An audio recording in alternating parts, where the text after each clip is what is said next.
গতকালকের এই শ্রাদ্ধের আয়োজনে আমরা দেখেছি পিছনের অর্ধেক সিট খালি পড়ে আছে। প্রধানমন্ত্রীর মিটিং এও কেউ যাবার প্রয়োজন মনে করে না। এমপি মন্ত্রী পাটপাড়িদের সাথে একাকার হয়ে কেউ চেয়ারে বসবার প্রয়োজন মনে করে না। পদ্মা সেতু কেন সারা বাংলাদেশের প্রত্যেকটা সেতু প্রকল্পের শ্রাদ্ধ আয়োজন করেন, সমাপনী অনুষ্ঠান করেন, কোটি কোটি টাকা লুটপাটের টাকা খরচ করেন, কিন্তু মনে রাখবেন বাংলাদেশের মানুষ আপনাকে রবার্ট ক্লাইভদের মতোই ডাকাত মনে করে, লুটেরা মনে করে, মির্জাফর আর ঘসিটি বেগম মনে করে। এবং সেই দিনের জন্য স্মরণ করিয়ে দিচ্ছি মির্জাফরদের করুণ পরিণতির কথা। বুড়িগঙ্গায় যেভাবে ঘসিটি বেগমকে ইট আর পাথর মাথায় ঝুলায় দিয়ে ডুবায় দেওয়া হয়েছিল, জগৎ শেঠ আর অমিতাভকে বড় বড় দুর্গের উপর থেকে বস্তা পেঁচিয়ে দিয়ে ঝুলিয়ে মারা হয়েছিল, সেই খবরের কথাগুলো মনে রাখেন। ফেরাউনদের পতনের কথা মনে রাখেন। কেবলমাত্র ছাগল দিয়ে কয়েকটা বেনুজিয়ার আর মতিউরের চেহারা আসছে, মাছি আর মশা দিয়ে আল্লাহ তাআলা ফেরাউন আর নমরুদদের মারার ইতিহাস আছে।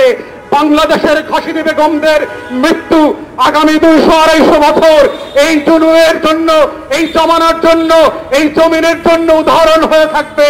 তাই শ্রাদ্ধ আয়োজন করতে পারেন, কিন্তু মনে রাখবেন তা দিয়ে আপনার 2 পয়সার লাভ হবে না।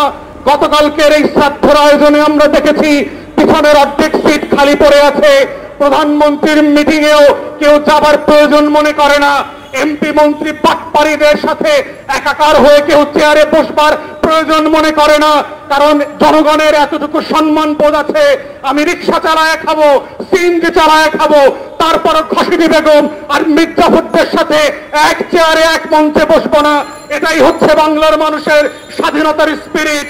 পলাশীর প্রান্তর থেকে 260 বছর পরে হলেও নতুন করে এই দেশের মানুষ আবার জাগবে, আবার প্রতিবাদ করবে। প্রকল্পের যে আবার সমাপনী অনুষ্ঠানের নামেও নতুন করে দেশের টাকা লুটপাট করা যায়, এইটা শুধুমাত্র আওয়ামী ইস্ট ইন্ডিয়া কোম্পানির মির্জাফর আর ঘসিটি বেগমদের জমানায় সম্ভব ছিল।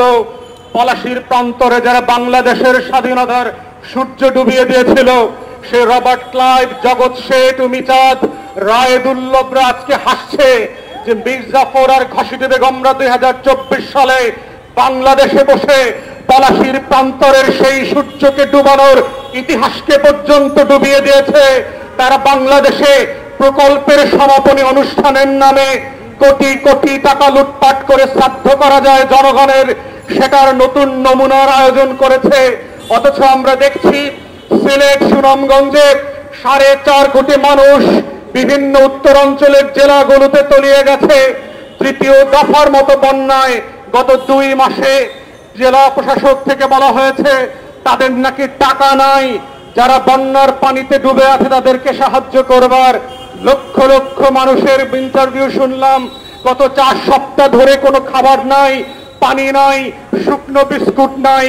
অথচ টাকার শ্রাদ্ধ করবার নামে দেখেন এই নয়া আওয়ামী ইস্ট ইন্ডিয়া কোম্পানির মির্জাফর আর ঘসিটি বেগমরা কিভাবে টাকার লুটপাট করে।